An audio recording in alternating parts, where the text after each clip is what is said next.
안녕하세요. 뽀드드 클린 대표 장현식입니다. 안녕하세요. 뽀드드 클린 대표 김희탁입니다.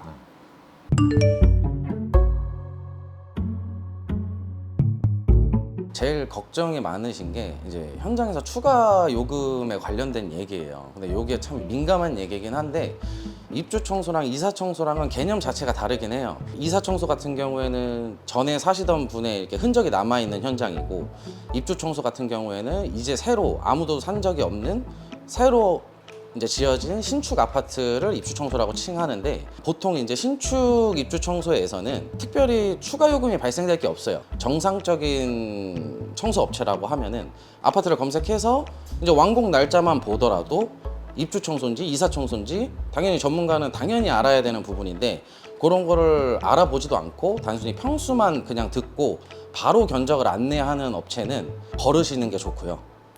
그렇게 하시는 게 현장 추가 관련해서 1차로 방지할 수 있는 방법이고, 현장에서 어떤 추가 비용이 발생될 수 있는지 미리 여쭤보셔야 돼요. 근데 이제 고객님들은 어떤 거에서 발생되는지를 명확하게 알지를 못하니까 그 상담 받으시면서 어떤 부분에서 청소 추가 비용이 발생될 수 있는지 여쭤보셔야 이제 청소 업체에서 그걸 안내를 해드리는데, 그거조차도 안내 안 하는 업체들이 있어요. 이제 현장 가서 봐야 알 수 있다. 막상 예약 당일이 돼서 청소를 투입하게 되면은 굳이 따지자면은 갑과 을이 바뀌는 거예요. 청소 업체가 갑이 되는 거죠. 이제 저희 거기서 철수를 하게 되면 예약금도 못 돌려받는 거고, 그럼 고객님 입장에서는 이사에 차질까지 생기고, 그러니까 어쩔 수 없이 비용을 많이 불러도 보통 고객님들은 그냥 하세요. 이제 그런 거에서 좀 사기를 당할 수가 있어요. 좀 처음에 이제 체크하셔야 될 게, 견적 문의하실 때 첫 번째는 아파트명을 말씀하시는 게 좋고요. 두 번째는 어떤 추가 비용이 있는지 명확하게 여쭤보셔야 되고요. 그걸 확답을 듣고 계약을 진행하셔야 됩니다. 이제 모든 집이 구축 같은 경우에는 다 상황이 달라요. 뭐 기름때가 엄청 많은 집이 있을 수도 있고, 뭐 먼지가 찌든 때가 엄청 많을 수도 있고, 그렇기 때문에 유선상으로는 명확하게 안내가 불가능한 건 맞아요. 근데 그래도 최대한 사진 같은 거라도 있으시면은 그 유선상으로 사진 이렇게 보내주면서 저희가 이 예산에 맞춰서 청소를 진행해야 되니 어느 정도 금액이 발생하는지 대충이라도 알려달라, 그러면은 안내가 가능해요. 근데 그런 안내조차도 안 하는 업체는 피하는 게 좋고요.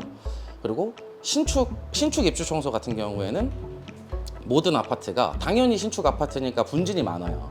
근데 이런 경우 모든 아파트가 이건 동일한 건데, 특정 업체에서는 신축 아파트 예약을 받아서 이제 청소 현장을 갔는데 분진이 많다고 추가 요금을 받는 업체들이 상당히 많아요.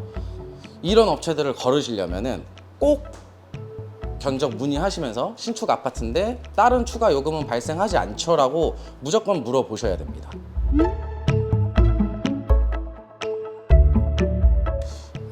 입주 청소업체 아마 운영하시고 계시는 분들은 좀 대부분 다 알고 계실 텐데요. 한 2년 전인가 3년 전쯤에 어떤 일이 있었냐면, 바퀴벌레 모형을 가지고 고객님께 사기를 친 현장이 한 번 있었어요.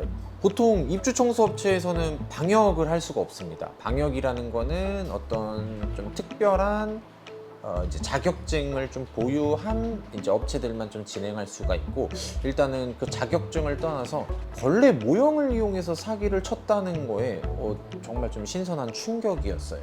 그래서 일단은 왜 이러한 사례가 일어났는지 좀 곰곰이 좀 생각을 해보았는데요. 네, 일단은 입주 청소 업체가 기하급수적으로 늘어났어요. 진짜 하루가 다르게 입주 청소 업체가 생기고 입주 청소 업체가 또 사라지기도 하고, 이게 일단 입주 청소라는 직종 자체가 다른 시공에 비해 좀 진입 장벽이 좀 낮은 건 사실이에요. 그러다 보니까 좀 누구나 쉽게 도전할 수 있는 업체이기도 하고, 그렇게 이제 기하급수적으로 업체가 늘어나고, 그러면서 자연스럽게 경쟁은 치열해지고, 그러다 보니까 단가는 낮아지고. 그러니까 단가가 낮아지면 문제점이 뭐냐면, 기본적으로 인건비라는 게 있어요. 그 인건비보다도 단가가 낮아지니까 이거를 메꾸기 위해서 현장에서 좀 과도한 추가 요금이 좀 나오는 사례가 좀 많아지고 있는 것 같아요. 너무 저렴한 단가를 말하는 업체는 피하시고, 그 이유는 기본적인 인건비라는 게 있는데 그거보다 낮은 단가로 청소를 받는다? 이건 좀 문제가 있겠죠? 당연히 그걸 메꾸기 위해서 현장에서 별도의 비용이 따로 발생할 수도 있고요.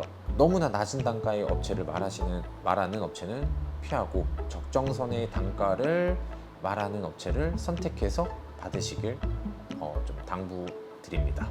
이제 너무 신생업체들이 많다 보니까 이제 전문적인 지식이 없이 단순히 그냥 청소 누구나 하는 거지라는 생각으로 그렇게 청소를 투입하게 되면은 세제 관련해서 뭐 예를 들어 산성 세제 같은 거는 잘못 쓰면은 변색이 되거든요. 이제 크롬 같은 부분은 막 하얗게 변색이 돼요.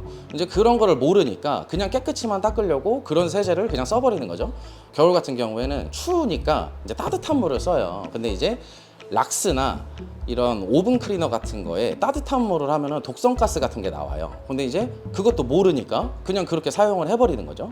그리고 뭐 이제 천연 대리석이라고 있는데 천연 대리석도 이렇게 그냥 이렇게 봤을 때는 돌멩이 같이 생겼어요. 그러니까 물을 뿌려서 세제로 이게 세제를 다 풀어놓고 이렇게 청소하면 깨끗해지겠지라는 그런 아니라는 생각을 하고 그렇게 진행을 하면은 그 천연 대리석이 다 변색이 됩니다.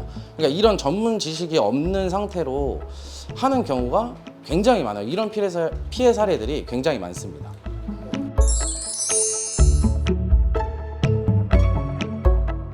구제할 수 있는 방법이 따로 있나요? 뭐 구제할 수 있는 방법이 뭐 명확하게 뭐가 있다라고 말씀드리긴 좀 어려운데 그렇다고 아예 없진 않아요. 근데 그게 소비자분들이 실질적으로 그거를 하나하나 다 알아가면서 구제하기엔 좀 아무래도 어려운 감은 있겠죠? 이미 계약을 해버리면은 갑을 관계가 좀 바뀌는 그런 경향이 있어서 여러 가지 고객님들이 피해를 보셨을 때 구제할 수 있는 방법은 솔직히 고소를 한다던가 아니면은 소비자 고발센터에 신고를 하신다던가 이런 방법밖에 없어요. 근데 이제 그런 거는 고객님들이 이사하기도 바쁜데 굉장히 피곤하죠. 이제 민사 같은 거는 막 1년도 해야 되고 막 2년씩 이렇게 싸워야 되는 부분이기 때문에 제가 생각했을 때는 구제할 수 있는 방법을 생각하기보다는 방지할 수 있는 방법은 몇 가지 있는 것 같아요. 일단은 첫 번째는 정식으로 등록된 업체인지 확인을 하셔야 되는데 이게 뭐 모든 업체들한테 뭐 사업자 등록증을 보내달라 이러긴 좀 번거로우니까 그냥 단순히 네이버 같은 데나 뭐 인스타 뭐 유튜브 이런 데다가 검색을 해보시면은 이게 쭉 나와요. 뭐 홈페이지가 있는지 홈페이지만 들어가도 사업자 번호 같은 거 다 나와 있거든요. 그래서 홈페이지가 있는지 아니면은 뭐 시공 사례 이제 블로그에 시공 사례들이 좀 몇 년 단위로 이렇게 많이 있는지 이런 거를 첫 번째로 확인하셔야 될 것 같고요. 그리고 제일 중요한 게 이제 청소 받으시면서 청소 업체에서 뭐 어떤 거를 파손시킨다던가 이런 문제에서 되게 이게 되게 민감한 문제잖아요. 근데 이런 거를 좀 어느 정도 방지할 수 있는 거는 배상 책임 보험이 가입되어 있는지 확인해 보시면 됩니다. 이제 그거를 고객님이 확인하시기는 어려우니까 이제 상담 받으실 때 배상 책임 보험 가입되어 있느냐 뭐 여쭤보시면은 그거는 뭐 어떤 업체든 가입되어 있다 안 되어 있다 정확하게 말씀드릴 수 있는 거니까 뭐 그런 그 세 가지만 확인을 하셔도 이런 말도 안 되는 피해 사례를 방지할 수 있는 방법인 것 같습니다.